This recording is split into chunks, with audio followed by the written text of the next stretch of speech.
Thank you. Welcome, everyone. This is the third episode of the Hum Insider, which is a way for me to have conversations with my awesome collaborators. And instead of just having those conversations in private like I usually do, putting them on the internet so other people can follow along and ask questions and get involved and see how, all of my awesome brainy friends have things to offer them. So it's really exciting to have Jocelyn here. Jocelyn's one of my very close collaborators. We've been working together, I don't know, 4 years or something now. Yeah, something like that. Yeah.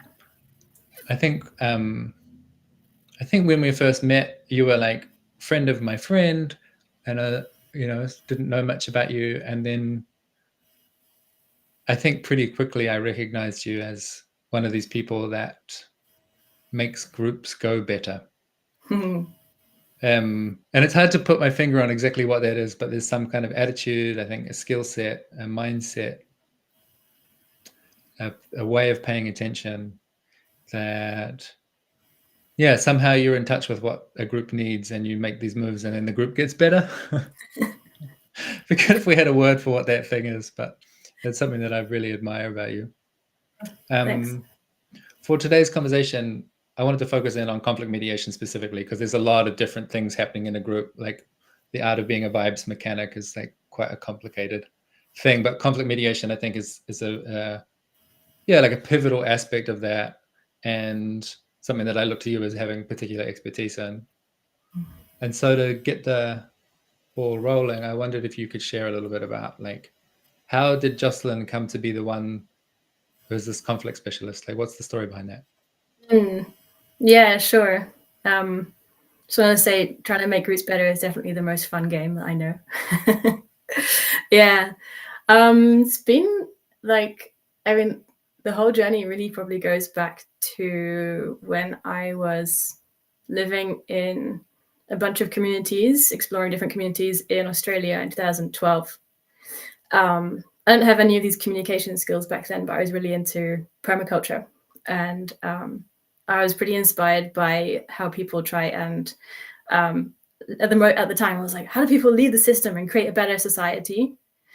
And I met a bunch of different communities trying that in different ways. A lot of them were getting really good at living more like in relationship with the land.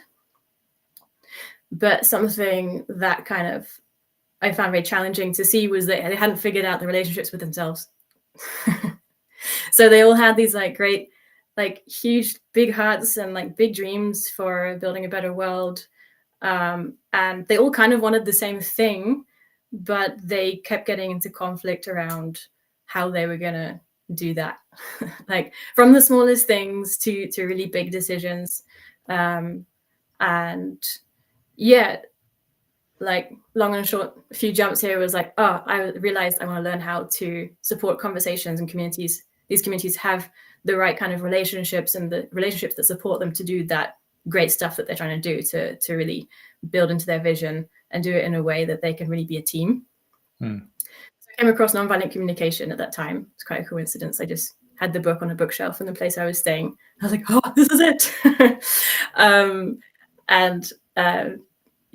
Started practicing and discovered quickly, there's something about helping people to recognize where they have the same values, but where they're getting into conflict about how they want to do it, and to even just listen to like what's actually important to everybody and have the conversations they need to have to find a way forwards and like really be innovative and invite multiple perspectives in a way that you actually come up with a solution that might have been even better than the one that you're like so stuck on. I think my own personal relationship to conflict, then I was also a bit like, I want to do this because I don't like conflict. So I wouldn't say I was already going in it trying to be like, let's make conflict something we're good at. I was like, let's try and not have conflict. And I've learned over a bunch of years of training as an NVC nonviolent communication trainer, and just through my own experiences, that actually it's not about not having conflict, it's about getting good at conflict and not seeing conflict as a problem, but as an opportunity for growth and learning.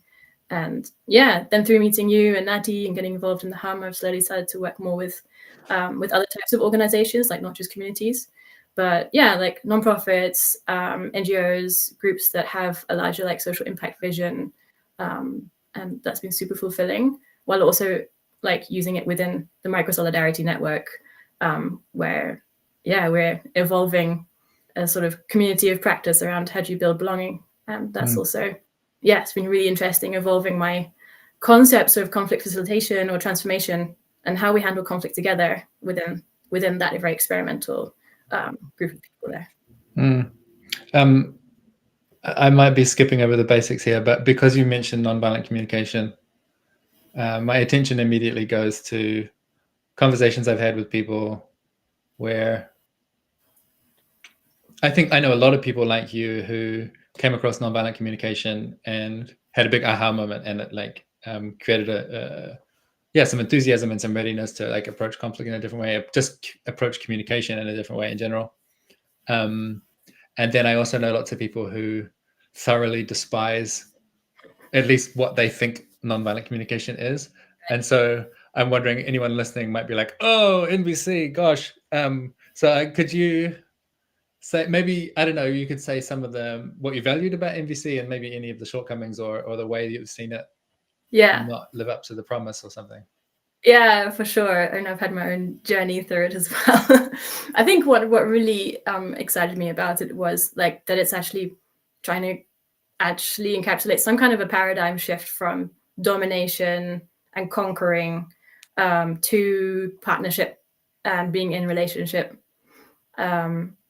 through trying to work towards incorporate multiple perspectives, multiple points of view, and not seeing someone as or something as right and wrong, but rather getting into the nuance of like what are the values, what are the like the human longings behind each of our actions, and rather than seeing someone as like you're wrong, practicing having an open curiosity towards like what might be a perspective that I haven't seen yet.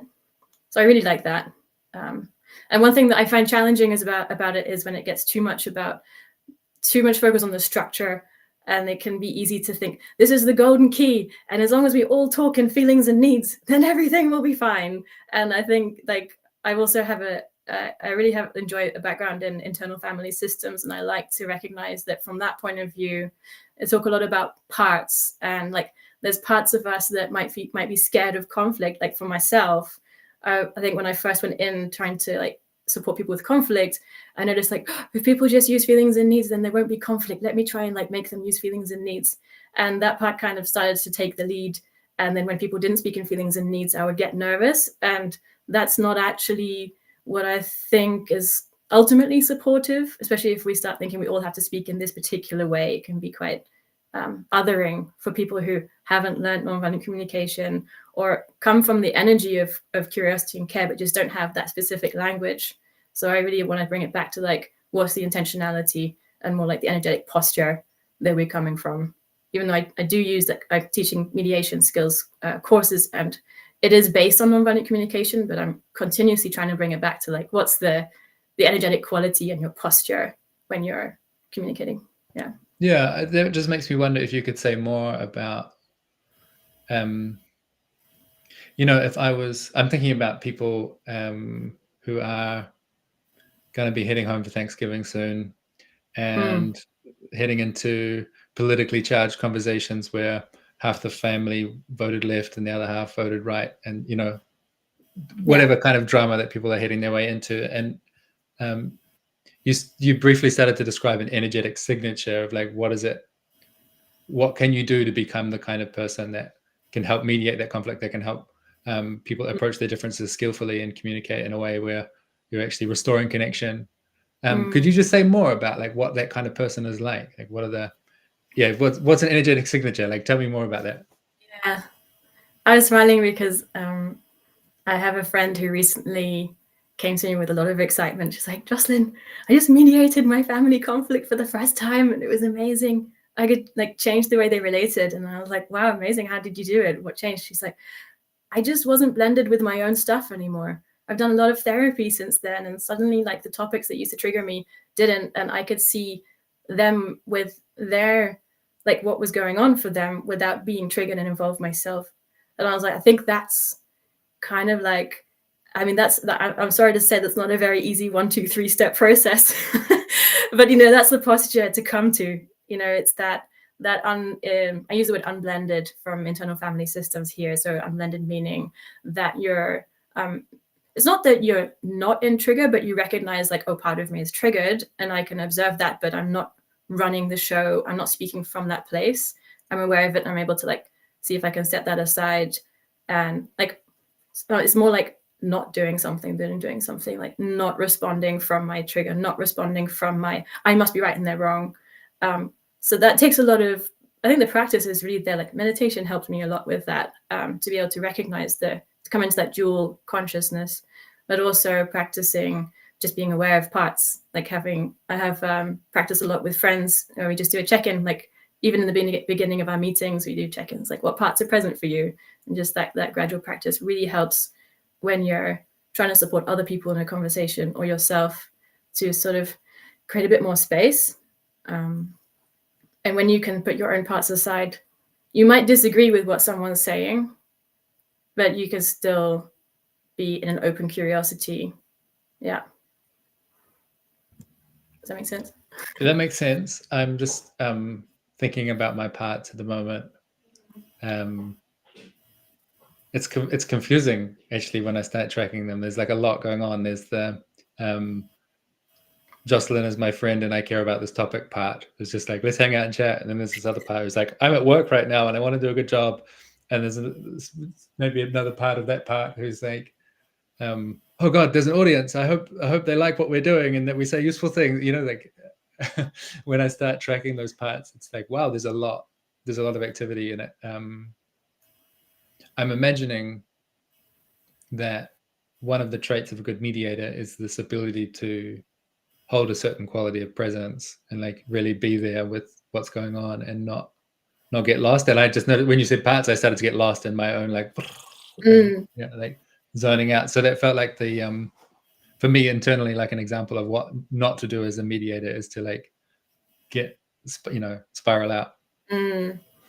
Yeah, and sometimes it happens. Like definitely, sometimes people are talking about something and it triggers a whole spiral of my own reflections on this topic. Or sometimes in a positive way, like, oh my God, that's a thing, that's a pattern. I've got to write it down and write a blog about it. Or like in a more like way and start to judge them.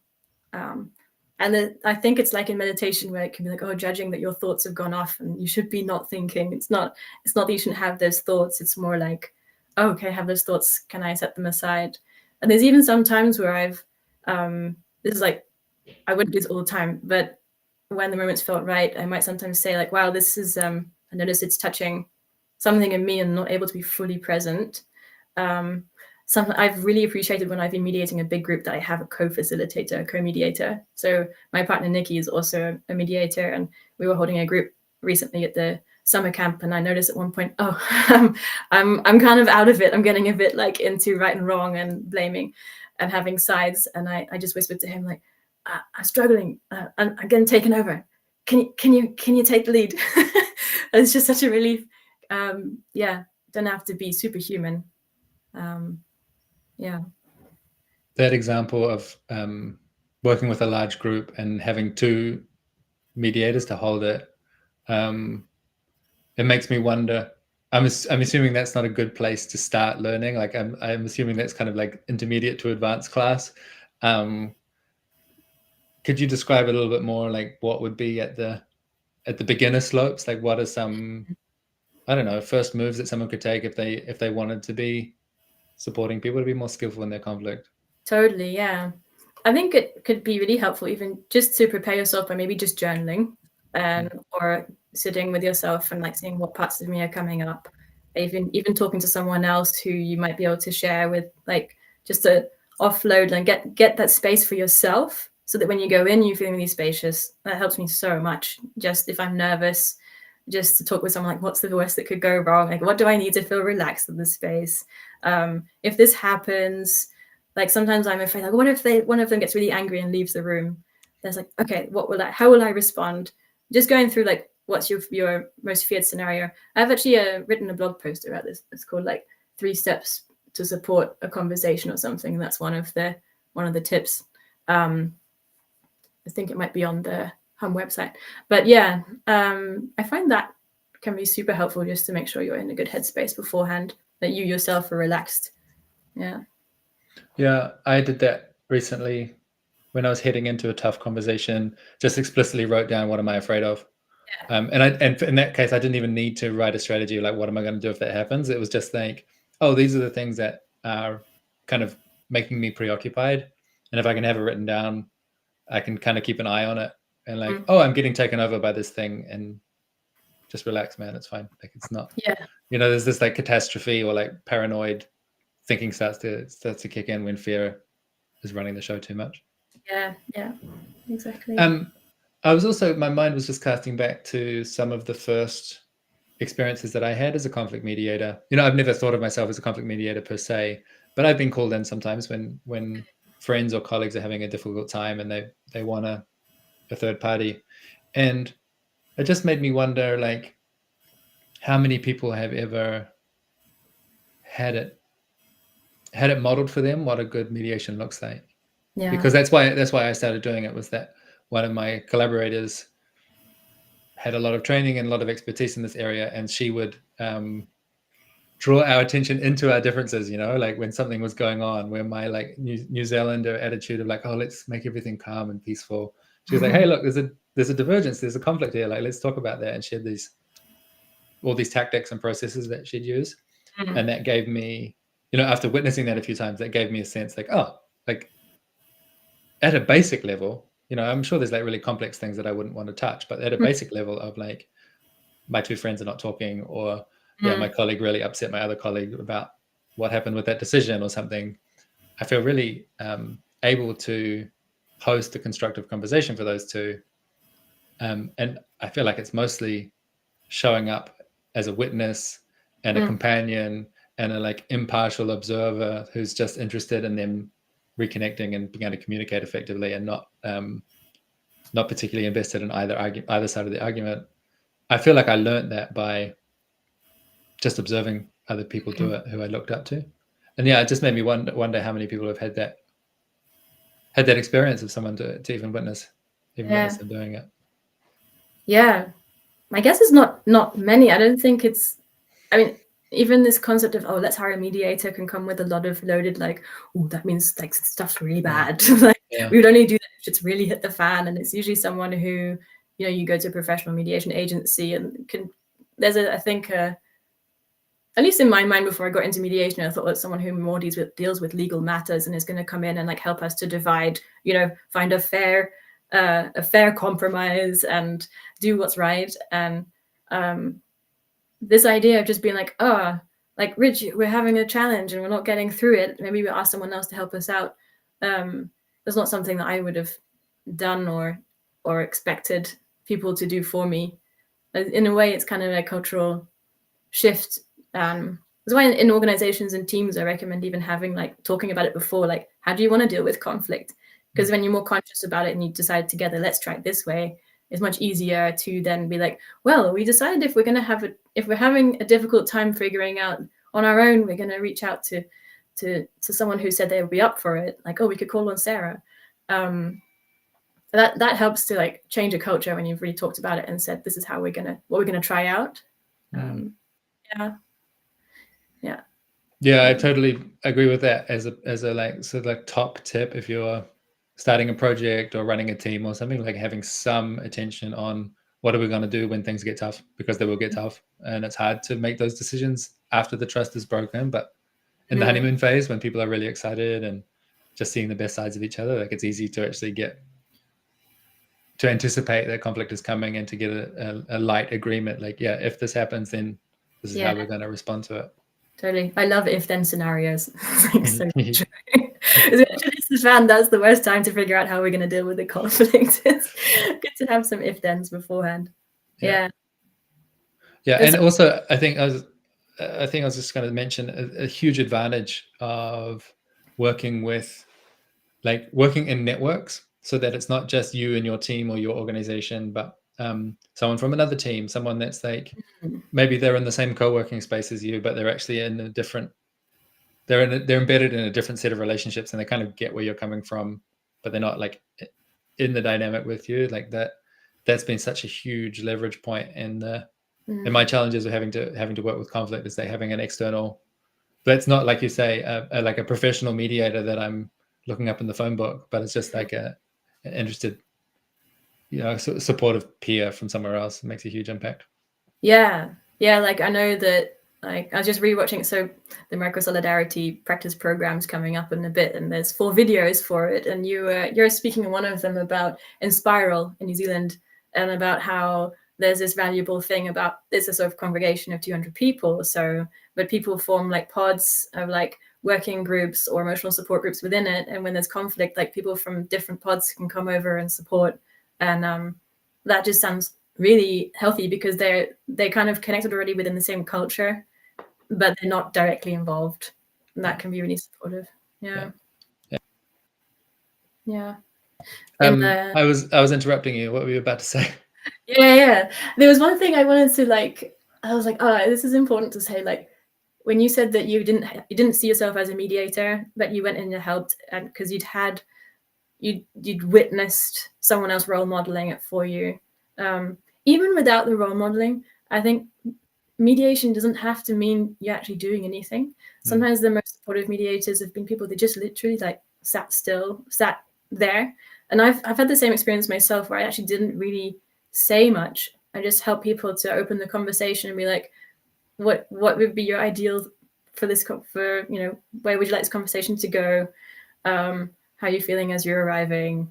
And what do you need to have a good conversation here? And then they start off, and I don't actually do much. And they're just like, oh, it was so good just have you in the room. We wouldn't have felt so courageous to open up if you weren't there. And that's happened a lot, even just with like spontaneous conversations between friends. Like I've had a few friends who are like intimate partners, and they just start, we just happened on a conversation, and they're like, oh, we wouldn't have talked about that if you weren't here. And it's not like I was in a mediator role, but it is still something about that as a mediator, or to be in a mediation role. You don't have to have a lot of expertise and skills, just that compassionate presence and willingness. Like when someone's like, when they're freaking out, to maybe suggest, should we take a breath, or like say what you hear they're saying. You don't have to add anything or solve anything at all. Yeah, my mental model of this is like, I think a lot of conflict stems from mutually escalating triggers, where the thing that you're doing is upsetting me, and then my response to that is upsetting you, and they get this like feedback loop. And having a third person in the room who's just capable of not being triggered, I feel like it's just an extra resource that the upset nervous systems can kind of tap into that settled nervous system and be like, okay, I'm not fully comfortable, but at least I can remember what comfort feels like. There's like you said, the energetic signature, right? Like there's I'm not being completely overwhelmed by the intensity of my feelings, because I've got this constant contact with someone who's settled and regulated and relaxed and staying in their adult self and not getting lost as a kid. I think the best conflict mediated technique that I learned was like almost like what you're saying, like not really doing anything. It was simply, this was with my colleagues in New Zealand, 2 people building tension, getting worse and worse over the course of weeks. And then I said, hey, look, this is becoming an issue. We need to deal with it. I'm taking you for a walk. And I was in the middle, one on either shoulder, and we were going to walk in one direction. And you were a person on my left, you were going to speak until you've got nothing left to say. And then we walk out around the Wellington Harbour. And then once they finally finished speaking, then we turn around, we're going to walk all the way back, and the other person gets to say everything that they've got to say. And that was it, like, no, I'm not doing anything clever. I'm just, I think, taking responsibility for holding the context of the relationship and holding the context of the communication, and just letting people, get out of their stuck dynamic and play it a different way. Totally. That's great. I like that. Yeah, it's in some way like you're just holding the bare bone skeleton for things, or the table for things to be put on, like the pieces of conversation. I wonder if you could say anything about why I was going to say, why is this important, or like maybe this is a more specific question. If you're in a team, how would you know how would you notice that there's a lack of conflict mediation? Like, what's the sign that, hey, we really need to be paying more attention to this? There's a bunch of, like, teams will respond to conflict in different ways. So you might be a team where you're very polite to each other and more conflict avoidant. That kind of team, it might show up in like everyone always agreeing with each other, and there's like group think, like, oh, and you realize like, oh, if you start feeling like, oh, I'm not sure if I can bring in any different point of view, and you tend to like always kind of cluster around the same mentality.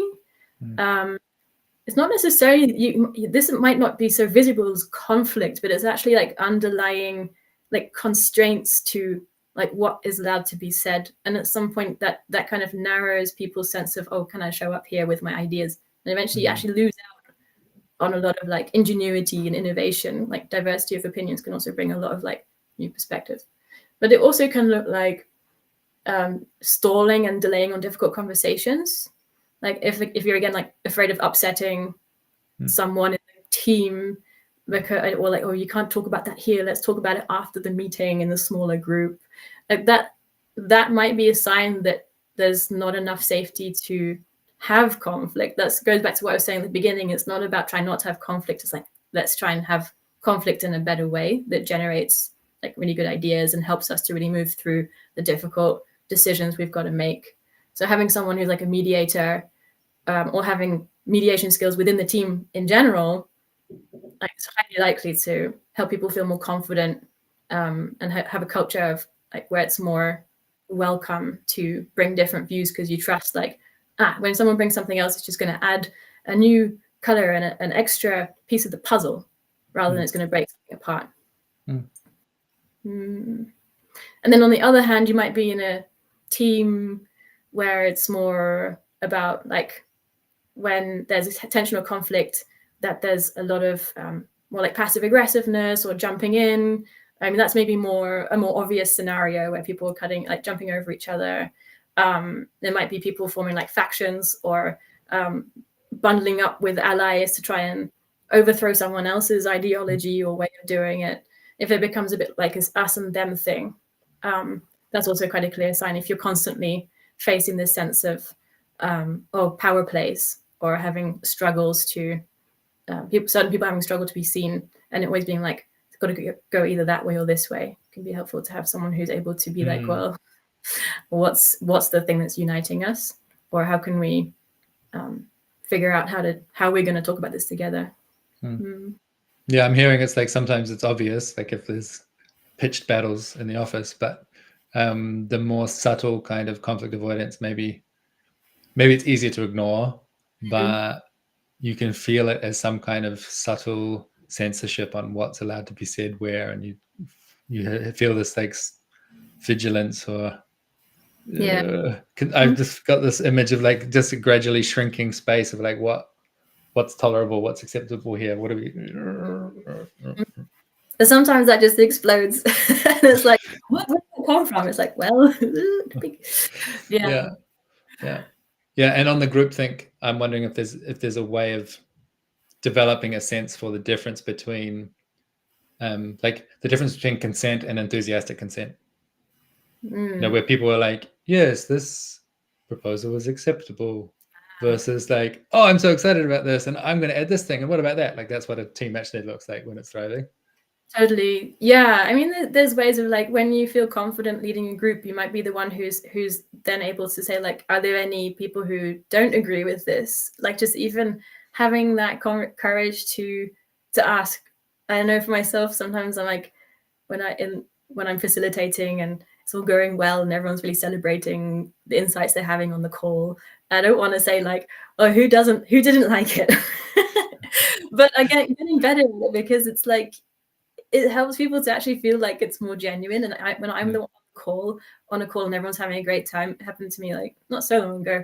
I really felt like I was falling away because I couldn't bring my other feelings that didn't match the main group's experience. And just to have had someone who's like able to say, yeah, maybe people had a different experience. Does anybody want to speak up for like if they found it difficult actually to do this, or if they're like actually concerned? can just make a big difference to a sense of psychological safety in the group, to people feeling, at home and seen and supported, and even like valued. Because often those more marginal voices will pick up on something that the whole has missed. And of course, like, it can seem like an inconvenience if you don't know how to incorporate that, but it becomes a real gift when you're like, great, thanks. Okay, we hadn't seen that. Like, what's there that you're like, you're adding something that we hadn't considered, and it might not change what we do, but at least we're going forwards with a sense of like, we've really considered everything, and all voices here. Yeah, I think that's super valuable. Yeah, I agree. I think it's completely golden when you can celebrate dissent in that way, and so counterintuitive. When, like, if I'm running a meeting or something, or I'm leading a proposal on a decision or something, and then someone says no, like, all of my impulses are attack, or defend, instead of this what you're describing is like curiosity and like, tell me more. Yeah. Yeah. I'm eager to wrap up the conversation pretty soon. Sure. Before we get to the end, I want to know a little bit more. I know that you've got a course coming up, so it'd be great if you could say a little bit more about, if people were going to join your course, what could they expect to find there? For sure. Yeah, I'm really looking forward to this one. It's the third time I've done it with the Hum. It's mediation skills for collaborative teams. It's like a five-part course. And the first session is really about looking at how does conflict show up in your team. And we always get some really good conversations there. And I talk about like setting up a conflict protocol, which is what we're talking about. Like, what do we do when conflict happens? And just identifying that there might be different ways that people deal with conflict in a team. And also just addressing where does mediation fit in with all of this, and what's the mediator's posture. So touches on quite a lot of what we talked about here. And there's like I just started creating a new mural board, sort of like an online whiteboard where we have a lot of group discussion, like asynchronously, and that's a new experiment for me. And then the remaining 4 sessions are more actually building the skill of how you can mediate a conversation. And it sort of builds up step by step. So we really have quite a lot of role plays. You can bring in an actual scenario, but it can also just be made up role plays. And it's quite interactive. There's a few videos between each session with some theory and content, and then we apply it during the session. So it's very practice-based.